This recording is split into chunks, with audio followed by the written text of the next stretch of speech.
A financial manager is responsible for the financial health of the organization. The job of a financial manager is to make investment decisions. This means what to invest in and why someone would think it's a good idea to invest in this. Now, the financial manager must be confident in the investments they're making because these investments are going to be the future of the company. And it's important to make sure that these things are also ethical as well because that is something that's very talked about today, making ethical decisions. Now, they also must make decisions on how to finance these investments, meaning figure out where and how to get the money for this project. This can come from many different ways. They could get the money from within their own firm already from the cash flow that they have. They could get the money from an outside source such as the bank or something like that. Or they can get the money from the government if the government will give them any type of grant or anything along those lines. Now, they also must make decisions on the day-to-day company operations. Now, this practically means for like most companies, knowing how many goods to have and exactly what services to provide.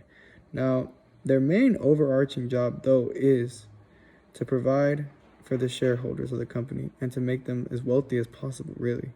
Now, you might ask, who are the shareholders? These are the people who have their money invested in the company, and they're counting on the financial manager to do their best to take care of their job in such a way that will raise the price of the stock of the company, in turn raising the value of the investment. So these shareholders have all their money, or a lot of their money at least, in this company, whatever it is.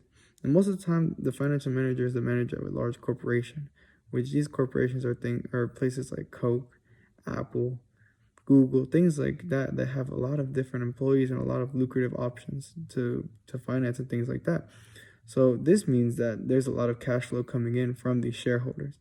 And with that, this opens up the door for dishonesty.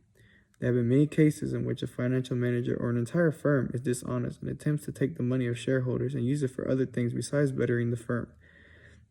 This, in some cases, keep the money or give it to other people. So this means that a lot of times people keep the money for themselves, give it to other people, or just do anything else with it besides fund the company that they're supposed to be funding and making these people wealthy.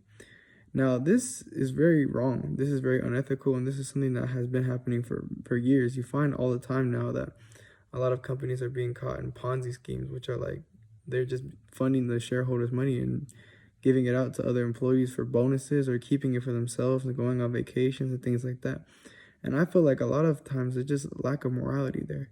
And I feel like if people would just have a stronger sense of morality and just read into the Bible, they wouldn't do these things. They would pay attention to the Ten Commandments, and two of them being not to steal and not to be dishonest.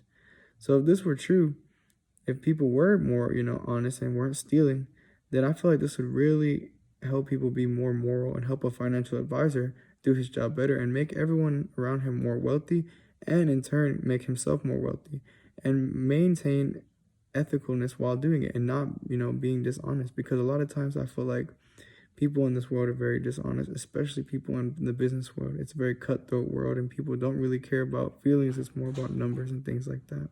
I feel like this would really help.